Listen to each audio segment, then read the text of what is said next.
Assalamualaikum warahmatullahi wabarakatuh. Perkenalkan, saya Ayundia Putri Pujanti, mahasiswi Universitas Liber Asia.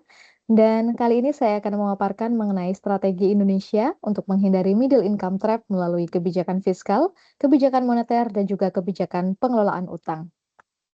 Sebelum kita membahas mengenai strategi yang perlu dilakukan oleh pemerintah, mari kita simak terlebih dahulu apa itu middle income trap. Secara garis besar, middle income trap merupakan suatu kondisi ketika suatu negara berhasil untuk mencapai status negara berpendapatan menengah, tetapi sulit untuk naik level menjadi negara berpendapatan tinggi. Sebagaimana dapat kita lihat pada piramida di sebelah kiri, bahwa negara-negara dapat diklasifikasikan berdasarkan pendapatannya. Yang pertama adalah negara miskin, yaitu negara dengan pendapatan yang kurang, kemudian naik level lagi menjadi lower middle income country atau negara dengan pendapatan menengah ke bawah, lalu naik level lagi menjadi upper middle income country atau negara berpendapatan menengah ke atas, dan yang paling tinggi adalah negara maju atau negara dengan pendapatan yang tinggi. Nah, situasi middle income trap ini adalah situasi di mana kita bisa berada di level lower middle income country atau upper middle income country, yaitu negara dengan pendapatan menengah, baik menengah bawah maupun menengah atas, namun sulit sekali bagi kita untuk bisa naik level menjadi negara maju atau negara dengan pendapatan yang tinggi. Nah, kira-kira kenapa middle income trap ini dapat terjadi? Pada paparan kali ini ada 4 hal utama yang menjadi penyebab middle income trap terjadi terus-menerus. Yang pertama adalah produktivitas tenaga kerja yang masih rendah, kemudian kualitas pendidikan yang belum merata, inovasi dan riset yang masih terbatas, dan juga ketergantungan pada ekspor komoditas. Secara umum, keempat hal ini dapat dibuat menjadi alur sebagaimana di atas, bahwa yang pertama, kualitas SDM yang masih rendah dapat menyebabkan produktivitas tenaga kerja juga menjadi rendah. Sumber daya manusia merupakan kunci dalam kegiatan pembangunan di suatu negara. Apabila kualitas SDM ini tinggi, maka produktivitas tenaga kerja juga menjadi tinggi. Namun apabila kualitas SDM masih rendah, maka bukan tidak mungkin produktivitas tenaga kerja juga ikut rendah. Dan salah satu faktor yang menyebabkan atau mempengaruhi kualitas SDM adalah kualitas pendidikan. Selain, dipengaruhi oleh kualitas SDM, produktivitas tenaga kerja ini juga dipengaruhi oleh ketersediaan lapangan pekerjaan. Namun demikian apabila kita memiliki kualitas SDM yang tinggi, maka bukan tidak mungkin meskipun lapangan pekerjaan sulit untuk diperoleh, SDM-SDM kita memiliki kemampuan untuk menciptakan lapangan pekerjaan itu sendiri. Sehingga kembali lagi, kualitas pendidikan merupakan salah satu hal yang penting dalam, membentuk kualitas SDM kita sehingga meningkatkan produktivitas tenaga kerja. Selanjutnya, produktivitas tenaga kerja yang masih rendah tersebut juga mempengaruhi daya saing kita di pasar global. Apabila kita memiliki kualitas SDM yang rendah dan juga produktivitas tenaga kerja yang rendah, kita tidak akan mampu untuk bersaing di pasar global dan menjawab tantangan-tantangan maupun perubahan-perubahan dan perkembangan yang terjadi dengan begitu cepat. Sehingga hal-hal inilah yang menyebabkan kita terjebak terus-menerus di dalam middle income trap country. Oleh karena itu, pemerintah perlu untuk menerapkan strategi-strategi untuk menghindari agar Indonesia tidak terjebak sebagai middle income trap country. Yang pertama adalah strategi melalui kebijakan fiskal.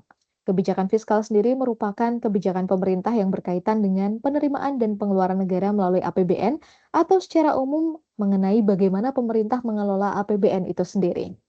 Dalam hal ini, sebagaimana tadi telah dijelaskan bahwa salah satu faktor kunci atau faktor penentu kegiatan perekonomian dan pembangunan di suatu negara adalah kualitas SDM. Sehingga APBN itu sendiri juga harus dialokasikan, harus dimanfaatkan, harus difokuskan pada sektor-sektor yang mendukung peningkatan kualitas SDM kita. Yang pertama adalah pendidikan. Pemerintah perlu untuk memfokuskan, alokasi atau penggunaan APBN ini untuk meningkatkan kualitas pendidikan, pemerataan pendidikan, sehingga mampu menunjang dan mendukung kualitas SDM kita. Yang kedua adalah faktor atau sektor infrastruktur. Pemerintah perlu memfokuskan penggunaan APBN dalam melakukan pembangunan infrastruktur yang bisa mendorong dan juga mendukung kegiatan perekonomian masyarakat, sehingga perekonomian dapat berjalan lebih mudah, lebih cepat, efektif, dan efisien. Yang ketiga adalah sektor kesehatan yang tidak lain dan tidak bukan juga untuk mendukung kualitas SDM kita. Dan yang keempat adalah sektor riset dan teknologi sehingga kita lebih mampu untuk menjadi negara yang kreatif, negara yang inovatif mampu membentuk masyarakat menjadi masyarakat yang adaptif dan juga mampu menjawab tantangan-tantangan dan perubahan serta perkembangan di pasar global yang terjadi semakin cepat setiap harinya.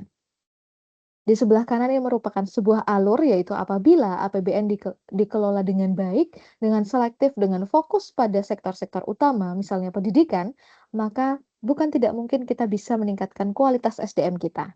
Dengan SDM yang berkualitas, produktivitas akan semakin meningkat, dan pada akhirnya pendapatan masyarakat juga akan semakin meningkat. Yang kedua, pemerintah perlu melakukan kebijakan di bidang moneter.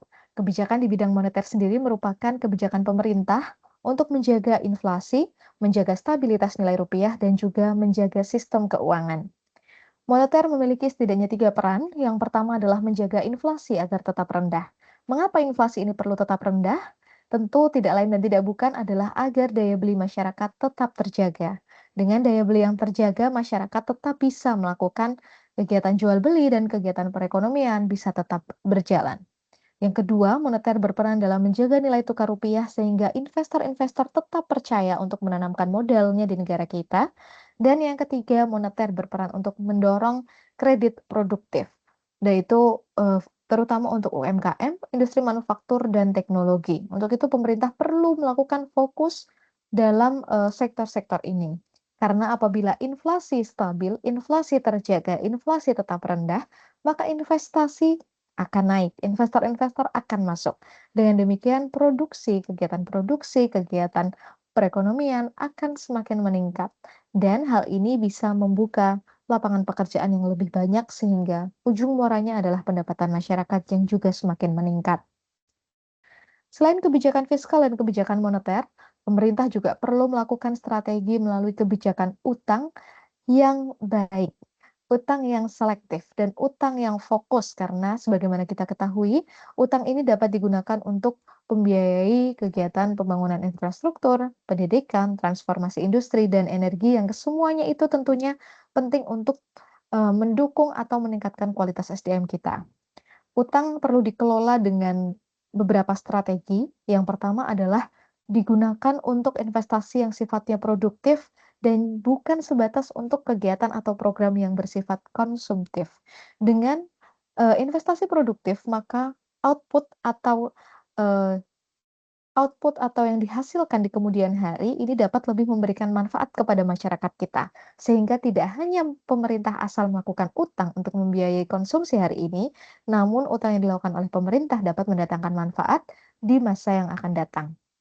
Kemudian yang kedua, strategi pengelolaan utang juga perlu dilakukan dengan mengurangi ketergantungan pada utang itu sendiri, antara lain melalui peningkatan ekspor, peningkatan pajak, tentunya juga memperhatikan prinsip keadilan dan memperhatikan segmentasi atau level pendapatan masyarakat dan melalui investasi domestik. Jadi meningkatkan investasi-investasi lokal di sektor nasional.